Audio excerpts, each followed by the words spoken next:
भगवान विष्णु के 10वें अवतार कल्कि का जन्म संभाला में होने ही वाला था। उसके कुछ दिन पहले ही व्यास जी और परशुराम जी ने एक जादुई गोले के जरिए सभी चिरंजीवियों को संदेश और निमंत्रण भेज दिया था।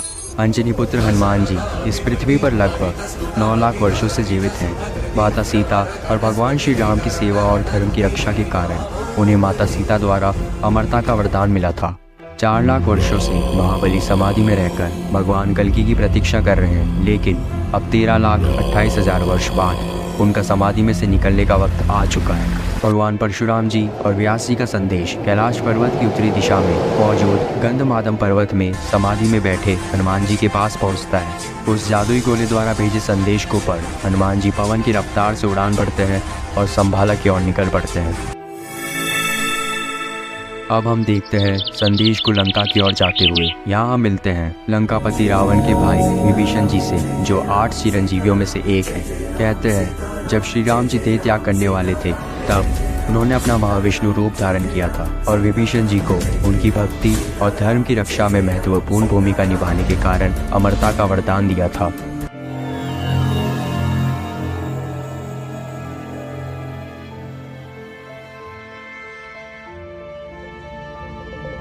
अब हम देखते हैं गोला 7वें आयाम में लंका महल में ध्यान में बैठे विभीषण जी के पास पहुंचता है। गोले के तेज से विभीषण जी का ध्यान टूट जाता है। उस गोले को देख विभीषण जी समझ जाते हैं अब महायुद्ध का समय निकट है और बिना देरी किए विभीषण जी संभाला की ओर निकल पड़ते हैं।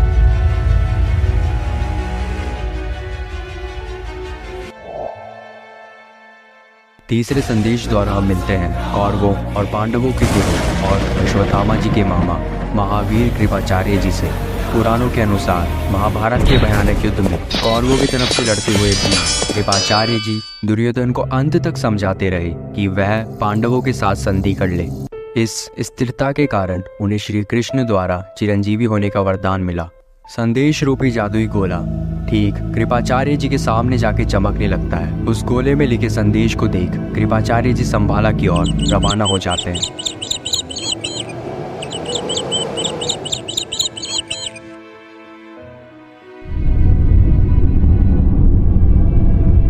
चौथे संदेश द्वारा हम मिलते हैं राक्षस राज महाबली से।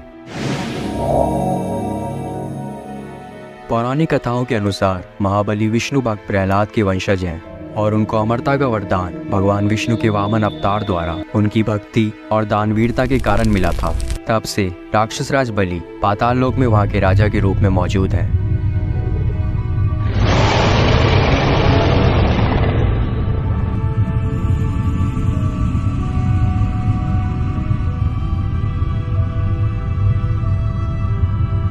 अब हम देखते हैं संदेश पाताल लोक में सीधा महाबली के सामने जाके चमकने लगता है। संदेश की जांच करने के बाद उन्हें भगवान परशुराम जी द्वारा संभाला आने का आदेश मिलता है।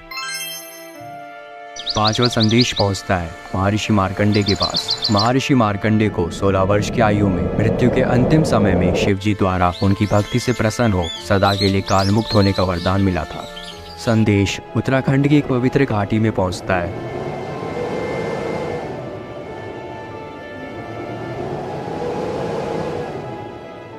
जहाँ महर्षि कई वर्षों से ध्यान में बैठे हैं।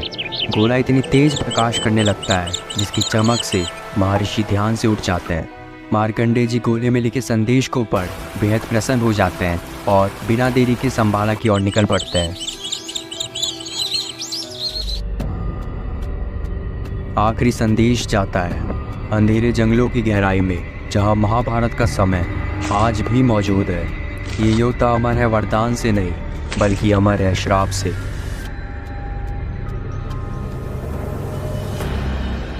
मिलिए द्रोणाचार्य पुत्र अश्वत्थामा जी से।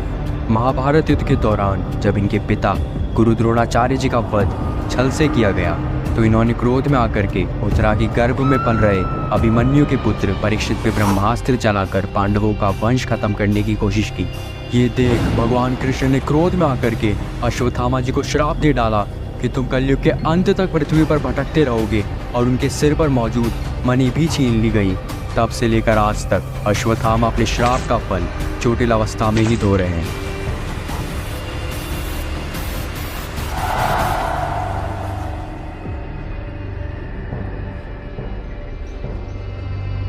अब जादुई गोला अश्वत्थामा जी की गुफा में उनके पास पहुंच जाता है, जिससे अश्वत्थामा जी चौंक कर अपनी आंखें खोल उसे जांचते हैं। गोले में से व्यास जी की आवाज आती है कि संभाला में आपकी जरूरत है और जल्द ही आपकी मुक्ति निकट है। हमारा भेजा हुआ संदेश आपका मार्गदर्शन करेगा और जल्दी आप यहाँ पहुँच जाएं। संदेश सुन अश्वत्थामा क्रोध में आ जाते हैं और पवित्र गोले के जरिए परशुराम जी और व्यास जी को कहते हैं, परशुराम और व्यास, अब आप मेरी सहायता चाहते हैं, और वो भी उस नारायण के कहने पर जिसने मुझे दर्द में भटकने के लिए श्राप दिया। इतने वर्षों से आप दोनों कहाँ थे जब मैं हजारों वर्षों से दर्द में भटक रहा हूँ। परशुराम जी कहते हैं, अश्वत्थामा, आपका दर्द हम जानते हैं, लेकिन ये शिकायत करने का समय नहीं है। एक बड़ा उद्देश्य हम सबका इंतजार कर रहा है। आपकी पीड़ा का हल मिल सकता है। आइए हम सब मिलकर अतीत के गाँव को ठीक करें, और हाँ, आप अपनी महत्वपूर्ण वस्तु वापस धारण करें। इतना सुन अश्वत्थामा जी का हृदय उनकी तकलीफ और नियति के खेल के बीच अटक जाता है और उनकी आंखें आंसुओं से भर जाती है और सोचने लगते हैं, मैं संभाला जाऊंगा, लेकिन ये देखने के लिए क्या मेरी पीड़ा का कोई हल उनके पास है भी कि नहीं। लेकिन मैं इस श्राप को आसानी से नहीं भूलूंगा।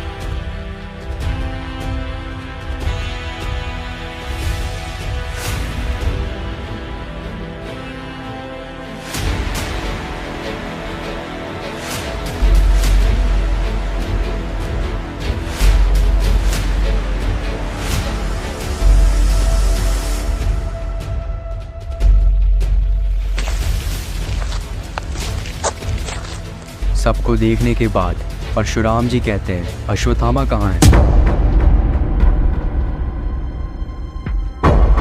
यहाँ संभाला में कल्कि बचपन से ही कृष्ण की तरह अपने दिव्य लक्षण वहाँ के लोगों के समक्ष प्रदर्शित करके वहाँ के लोगों के लिए प्रिय बन रहे हैं। जैसे जैसे कल्कि बड़े होते जा रहे हैं, उनके माता पिता उनकी असाधारण क्षमताओं को समझते जा रहे हैं। अब कल्कि के माता पिता कल्कि के जीवन के लक्ष्य को जानते हुए विष्णु जी की आज्ञा के अनुसार शिक्षा प्राप्त करने के लिए वहाँ के महान ऋषि गुरु के गुरुकुल भेजने का फैसला लेते हैं। अगली सुबह भरे हुए मन से, पर ये जानते हुए कि ये सब उसके लिए और आने वाले समय के लिए आवश्यक है, तो दृढ़ संकल्प के साथ उसे गुरुकुल जाने के लिए तैयार करते हैं और आशीर्वाद के साथ विदा करते हैं।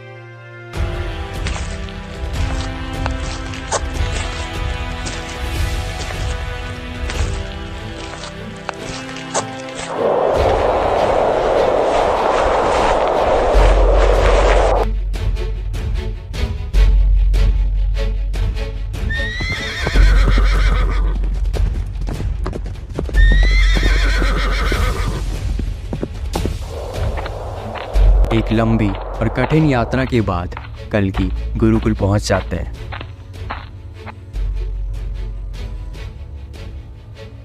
गुरुकुल का भव्य प्रवेश द्वार देख कल्कि चौंक जाते हैं और सोचते हैं ये उनके जीवन की एक नई शुरुआत है, जो शायद कठोर परिस्थितियों से भरी रहने वाली है। जैसे ही कल्कि गुरुकुल के अंदर पहुंचते हैं, उन्हें साधु के भेष में एक विशालकाय योद्धा खड़े दिखते हैं। उनको प्रणाम करने के बाद पता चलता है ये योद्धा और कोई नहीं बल्कि महाकाल समान प्रचंड योद्धा परशुराम जी हैं, जो कल्कि को अपना विशाल ज्ञान और कौशल प्रदान करने के लिए सज्ज हैं और तैयार हैं कल्कि को एक आम बच्चे से महावीर बनाने के लिए। सभी अस्त्र शस्त्र मंत्र वेदों में पारंगत एक बेहद शक्तिशाली योद्धा बनाने के लिए, जो दुनिया में शांति लाने के लिए जरूरी है।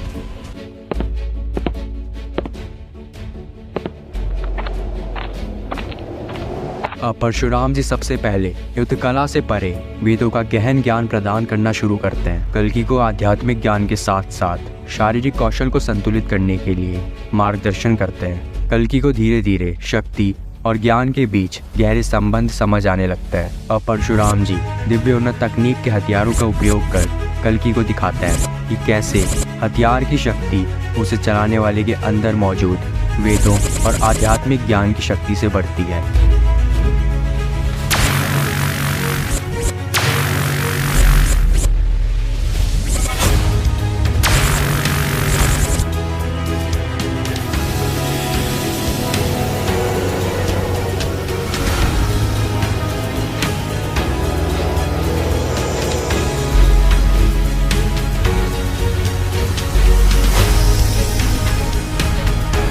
लेकिन दिव्य हथियारों को चलाने से पहले कल्कि तलवार, धनुष बाण और गदा जैसे पारंपरिक हथियारों को और मार्शल आर्ट जैसी युद्ध कला को सीख लेते हैं।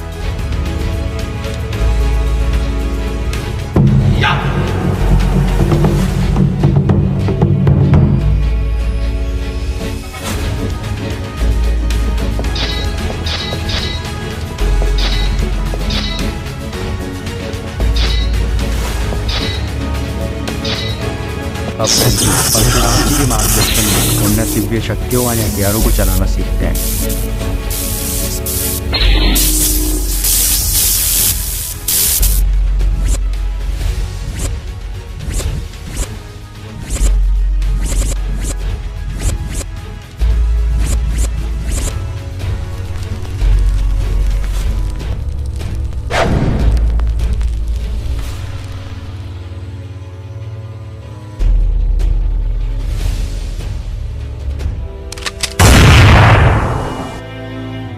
अब सबसे अंतिम ज्ञान परशुराम देते हुए सिखाते हैं कि अपनी युद्ध क्षमताओं को बढ़ाने के लिए अपनी आंतरिक शक्ति और वैदिक ज्ञान का उपयोग कैसे करते हैं।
देखते ही देखते कल्कि शास्त्र और सभी अस्त्र शस्त्र और युद्ध की रणनीति में पारंगत हो जाता है।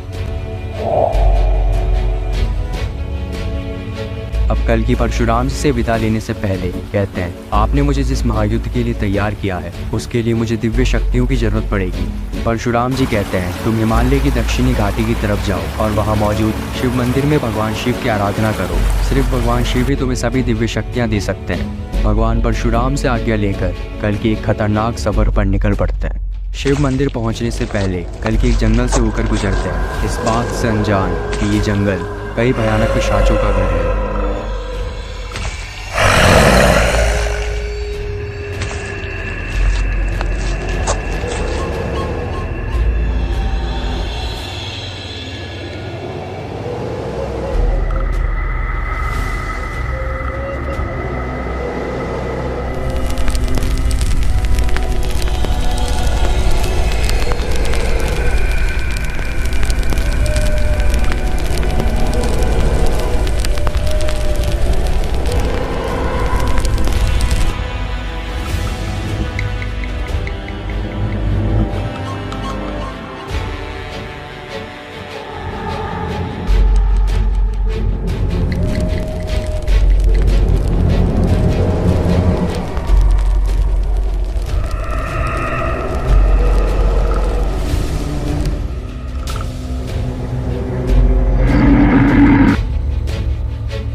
जंगल में सफर करते दौरान कल्कि को अजीबोगरीब आवाज आने लगती है। तभी कल्कि सतर्क हो जाते हैं और कहते हैं, कौन है, सामने आओ।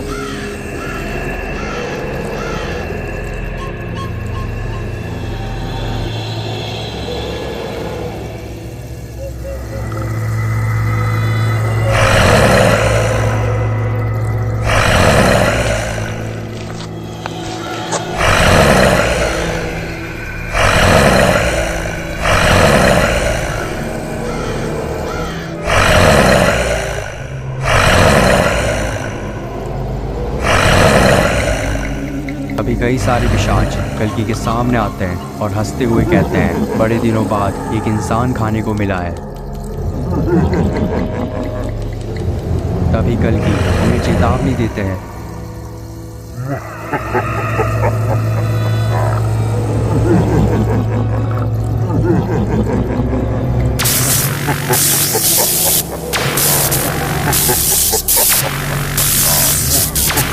पिशाच कल्कि को आम इंसान समझ उन पे हमला कर देते हैं और कल्कि अपनी शक्ति और भगवान परशुराम जी के ज्ञान के कारण उन पिशाचों को हरा देता है।